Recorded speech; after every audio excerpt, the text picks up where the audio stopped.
नमस्कार। किस्से कहानियां में एक बार फिर आपका स्वागत है। आइए सुनते हैं मुंशी प्रेमचंद द्वारा लिखी कहानी बोध। पंडित चंद्रधर ने अपर प्राइमरी में मुदर्रिसी तो कर ली थी, किंतु सदा पछताया करते थे कि कहां से इस जंजाल में आ फंसे।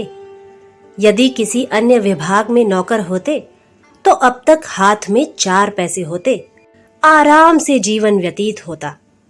यहाँ तो महीने भर प्रतीक्षा करने के पीछे कहीं 15 रुपए देखने को मिलते हैं, वह भी इधर आए उधर गायब।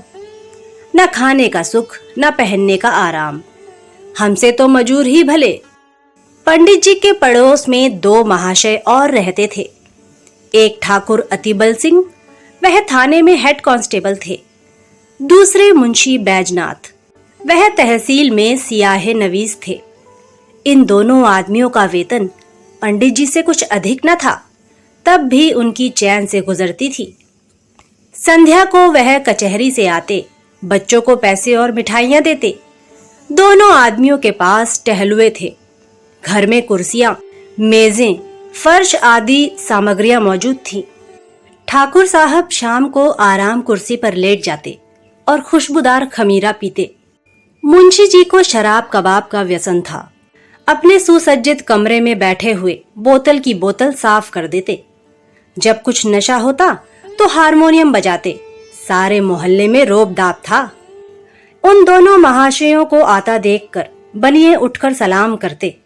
उनके लिए बाजार में अलग भाव था। 4 पैसे सेर की चीज टके में लाते, लकड़ी ईंधन मुफ्त में मिलता। पंडित जी उनके इस ठाट बाट को देखकर कुढ़ते और अपने भाग्य को कोसते।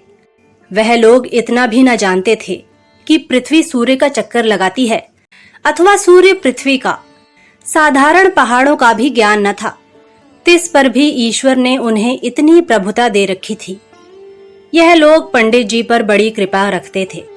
कभी सेर आध सेर दूध भेज देते थे और कभी थोड़ी सी तरकारियां, किंतु इनके बदले में पंडित जी को ठाकुर साहब के 2 और मुंशी जी के 3 लड़कों की निगरानी करनी पड़ती।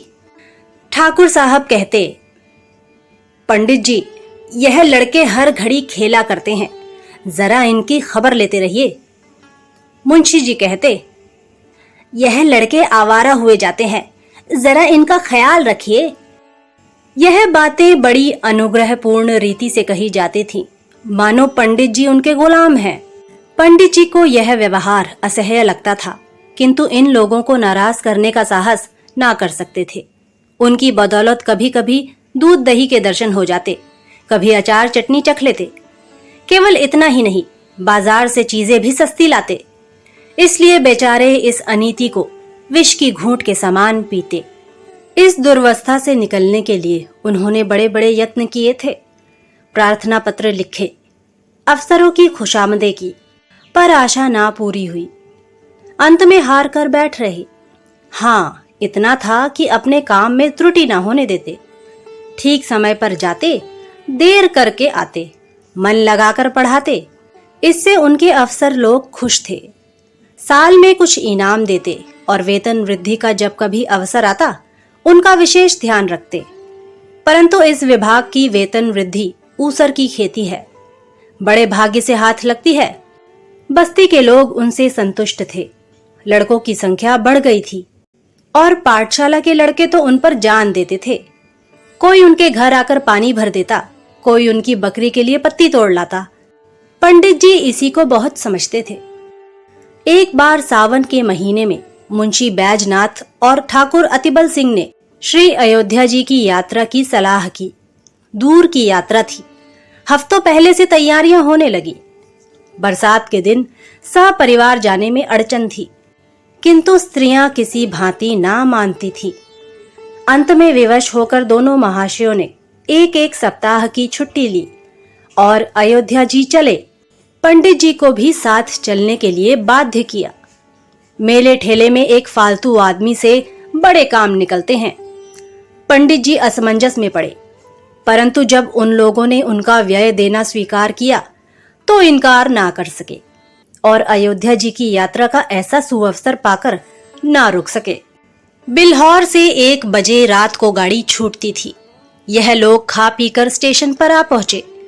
जिस समय गाड़ी आई, चारों ओर भगदड़ सी पड़ गई। हजारों यात्री जा रहे थे। उस उतावली में मुंशी जी पहले निकल गए। पंडित जी और ठाकुर साहब साथ थे, एक कमरे में बैठे। इस आफत में कौन किसका रास्ता देखता है। गाड़ियों में जगह की बड़ी कमी थी, परंतु जिस कमरे में ठाकुर साहब थे उसमें केवल 4 मनुष्य थे। वह सब लेटे हुए थे। ठाकुर साहब चाहते थे कि वह उठ जाएं तो जगह निकल आए। उन्होंने एक मनुष्य से डांट कर कहा, उठ बैठो जी, देखते नहीं हम लोग खड़े हैं। मुसाफिर लेटे लेटे बोला, क्यों उठ बैठे जी, कुछ तुम्हारे बैठने का ठेका लिया है? ठाकुर बोले, क्या हमने किराया नहीं दिया है? मुसाफिर बोला, जिसे किराया दिया हो उससे जाकर जगह मांगो। ठाकुर साहब बोले, जरा होश की बातें करो, इस डब्बे में 10 यात्रियों की आज्ञा है। मुसाफिर बोला, यह थाना नहीं है, जरा जबान संभाल कर बातें कीजिए। ठाकुर बोले, तुम कौन हो जी?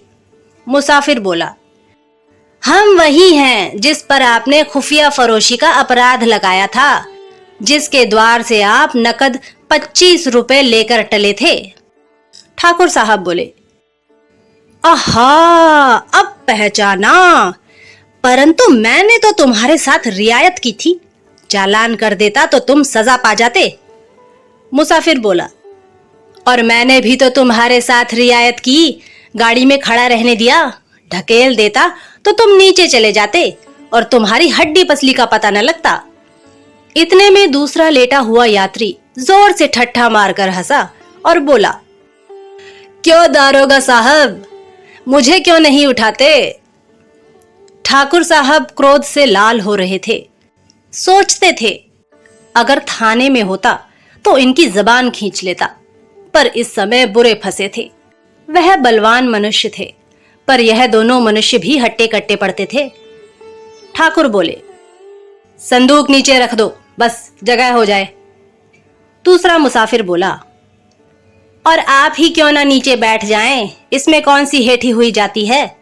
यह थाना थोड़े ही है कि आपके रौब में फर्क पड़ जाएगा।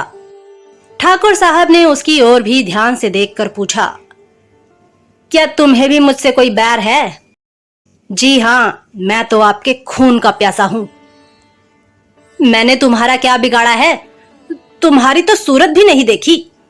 दूसरा मुसाफिर बोला, आपने मेरी सूरत न देखी होगी, पर आपकी मैंने देखी है। इसी कल के मेले में आपने मुझे कई डंडे लगाए। मैं चुपचाप तमाशा देखता था, पर आपने आकर मेरा कचूमर निकाल दिया। मैं चुपचाप रह गया, पर घाव दिल पर लगा हुआ है, आज उसकी दवा मिलेगी। यह कहकर उसने और भी पांव फैला दिए और क्रोधपूर्ण नेत्रों से देखने लगा। पंडित जी अब तक चुपचाप खड़े थे, डरते थे कि कहीं मारपीट ना हो जाए। अवसर पाकर ठाकुर साहब को समझाया। ज्यों ही तीसरा स्टेशन आया, ठाकुर साहब ने बाल बच्चों को वहां से निकालकर दूसरे कमरे में बैठाया। इन दोनों दुष्टों ने उनका असबाब उठा उठाकर जमीन पर फेंक दिया। जब ठाकुर साहब गाड़ी से उतरने लगे तो उन्होंने उनको ऐसा धक्का दिया कि बेचारे प्लेटफॉर्म पर गिर पड़े। गार्ड से कहने दौड़े थे कि इंजन ने सीटी दी, जाकर गाड़ी में बैठ गए। उधर मुंशी बैजनाथ की और भी बुरी दशा थी। सारी रात जागते गुजरी, जरा पैर फैलाने की जगह न थी। आज उन्होंने जेब में बोतल भरकर रख ली थी। प्रत्येक स्टेशन पर कोयला पानी ले लेते थे। फल यह हुआ कि पाचन क्रिया में विघ्न पड़ गया। एक बार उल्टी हुई और पेट में मरोड़ होने लगी। बेचारे बड़े मुश्किल में पड़े। चाहते थे किसी भांति लेट जाएं, पर वहां पैर हिलाने को भी जगह न थी। लखनऊ तक तो उन्होंने किसी तरह जब्त किया। आगे चलकर विवश हो गए। एक स्टेशन पर उतर पड़े, खड़े ना हो सकते थे। प्लेटफॉर्म पर लेट गए। पत्नी भी घबराई, बच्चों को लेकर उतर पड़ी। असबाब उतारा, पर जल्दी में ट्रंक उतारना भूल गई। गाड़ी चल दी। दरोगा जी ने अपने मित्र को इस दशा में देखा तो वह भी उतर पड़े। समझ गए कि हजरत आज ज्यादा चढ़ा गए। देखा तो मुंशी जी की दशा बिगड़ गई थी। ज्वर, पेट में दर्द, नसों में तनाव, कै और दस्त। बड़ा खटका हुआ। स्टेशन मास्टर ने यह दशा देखी तो समझा हैजा हो गया है। हुक्म दिया कि रोगी को अभी बाहर ले जाओ। विवश होकर मुंशी जी को लोग एक पेड़ के नीचे उठा लाए। उनकी पत्नी रोने लगी। हकीम डॉक्टर की तलाश हुई। पता लगा कि डिस्ट्रिक्ट बोर्ड की तरफ से वहां एक छोटा सा अस्पताल है। लोगों की जान में जान आई। किसी से यह भी मालूम हुआ कि डॉक्टर साहब बिल्हौर के रहने वाले हैं। ढांढस बंधा। दरोगा जी अस्पताल दौड़े। डॉक्टर साहब से सारा समाचार कह सुनाया और कहा, आप चलकर जरा उन्हें देख तो लीजिए। डॉक्टर का नाम था चोखेलाल। कंपाउंडर थे। लोग आदर से डॉक्टर कहा करते थे। सब वृतांत सुनकर रुखाई से बोले, सवेरे के समय मुझे बाहर जाने की आज्ञा नहीं है। दरोगा बोले, तो क्या मुंशी जी को यहीं लाएं? चोखेलाल बोले, हाँ, आपका जी चाहे लाइए। दरोगा जी ने दौड़ धूप कर एक डोली का प्रबंध किया। मुंशी जी को लाद कर अस्पताल लाए। ज्यों ही बरामदे में पैर रखा, चोखेलाल ने डांट कर कहा, हैजे के रोगी को ऊपर लाने की आज्ञा नहीं है। बैजनाथ अचेत तो थे नहीं। आवाज सुनी, पहचाना। धीरे से बोले, अरे यह तो बिल्हौर के ही हैं। भला सा नाम है। तहसील में आया जाया करते हैं। क्यों महाशय, मुझे पहचानते हैं? चोखेलाल बोले, जी हां, खूब पहचानता हूं। बैजनाथ बोले, पहचान कर भी इतनी निठुरता? मेरी जान निकल रही है। जरा देखिए मुझे क्या हो गया। चोखेलाल बोले, हाँ, यह सब कर दूंगा, और मेरा काम ही क्या है। फीस? दरोगा जी बोले, अस्पताल में कैसी फीस जनाब? चोखेलाल बोले, वैसी ही जैसी इन मुंशी जी ने वसूल की थी जनाब। दरोगा बोले, आप क्या कहते हैं, मेरी समझ में नहीं आता। चोखेलाल बोले, मेरा घर बिल्हौर में है। वहां मेरी थोड़ी सी जमीन है। साल में 2 बार उसकी देखभाल के लिए जाना पड़ता है। जब तहसील में लगान दाखिल करने जाता हूं तो मुंशी जी डांट कर अपना हक वसूल लेते हैं। ना दूं तो शाम तक खड़ा रहना पड़ता है, स्याहा ना हो। फिर जनाब कभी गाड़ी नाव पर, कभी नाव गाड़ी पर। मेरी फीस 10 रुपए निकालिए। देखूं दवा दूं, नहीं तो अपनी राह लीजिए। दरोगा बोले, 10 रुपए? चोखेलाल बोले, जी हां, और यहां ठहरना चाहें तो 10 रुपए रोज। दरोगा जी विवश हो गए। बैजनाथ की स्त्री से 10 रुपए मांगे। तब उसे अपने बक्से की याद आई। छाती पीट ली। दरोगा जी के पास भी अधिक रुपए नहीं थे। किसी तरह 10 रुपए निकालकर चोखेलाल को दिए। उन्होंने दवा दी। दिन भर कुछ फायदा ना हुआ। रात को दशा संभली। दूसरे दिन फिर दवा की आवश्यकता हुई। मुंशियाइन का एक गहना जो 20 रुपए से कम का न था, बाजार में बेचा गया। तब काम चला। चोखेलाल को दिल में खूब गालियां दी। श्री अयोध्या जी में पहुंचकर स्थान की खोज हुई। पंडों के घर जगह न थी। घर घर में आदमी भरे हुए थे। सारी बस्ती छान मारी, पर कहीं ठिकाना ना मिला। अंत में यह निश्चय हुआ कि किसी पेड़ के नीचे डेरा जमाना चाहिए। किंतु जिस पेड़ के नीचे जाते थे वहीं यात्री पड़े मिलते। सिवाय खुले मैदान में रेत पर पड़े रहने के और कोई उपाय न था। एक स्वच्छ स्थान देखकर बिस्तरे बिछाए और लेटे। इतने में बादल घिराए। बूंदें गिरने लगी। बिजली चमकने लगी। गरज से कान के पर्दे फटे जाते थे। लड़के रोते थे। स्त्रियों के कलेजे कांप रहे थे। अब यहां ठहरना दुस्सह था, पर जाएं कहां? अकस्मात एक मनुष्य नदी की तरफ से लालटेन लिए आता हुआ दिखाई दिया। वह निकट पहुंचा तो पंडित जी ने उसे देखा। आकृति कुछ पहचानी हुई मालूम हुई, किंतु यह विचार न आया कि कहां देखा है। पास जाकर बोले, क्यों भाई साहब, यहां यात्रियों के रहने की जगह ना मिलेगी? वह मनुष्य रुक गया। पंडित जी की ओर ध्यान से देखकर बोला, आप पंडित चंद्रधर तो नहीं हैं? पंडित प्रसन्न होकर बोले, जी हां, आप मुझे कैसे जानते हैं? उस मनुष्य ने सादर पंडित जी के चरण छुए और बोला, मैं आपका पुराना शिष्य हूँ। मेरा नाम कृपाशंकर है। मेरे पिता कुछ दिनों बिल्हौर में डाक मुंशी रहे थे। उन्हीं दिनों मैं आपकी सेवा में पड़ता था। पंडित जी की स्मृति जागी। बोले, ओहो, तुम ही हो कृपाशंकर। तब तो तुम दुबले पतले लड़के थे। कोई 8-9 साल हुए होंगे। कृपाशंकर बोले, जी हाँ, 9वां साल है। मैंने वहां से आकर एंट्रेंस पास किया। अब यहाँ म्यूनिसिपैलिटी में नौकर हूँ। कहिए, आप तो अच्छी तरह रहे। सौभाग्य था कि आपके दर्शन हो गए। पंडित जी बोले, मुझे भी तुमसे मिलकर बड़ा आनंद हुआ। तुम्हारे पिता अब कहाँ हैं? कृपाशंकर बोले, उनका तो देहांत हो गया। माता जी हैं। आप यहाँ कब आए? पंडित जी बोले, आज ही आया हूं। पंडों के घर जगह ना मिली। विवश हो यहीं रात काटने की ठहरी। कृपाशंकर बोले, बाल बच्चे भी साथ हैं? पंडित जी बोले, नहीं, मैं तो अकेला ही आया हूं। पर मेरे साथ दरोगा जी और स्याहे नवील साहब हैं। उनके बाल बच्चे भी साथ में हैं। कृपाशंकर बोले, कुल कितने मनुष्य होंगे? पंडित जी बोले, हैं तो 10, किंतु थोड़ी सी जगह में निर्वाह कर लेंगे। कृपाशंकर बोले, नहीं साहब, बहुत सी जगह लीजिए। मेरा बड़ा मकान खाली पड़ा है।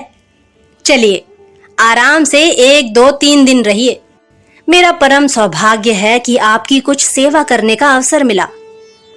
कृपाशंकर ने कुली बुलाए, असबाब उठवाया और सबको अपने मकान पर ले गया। साफ सुथरा घर था।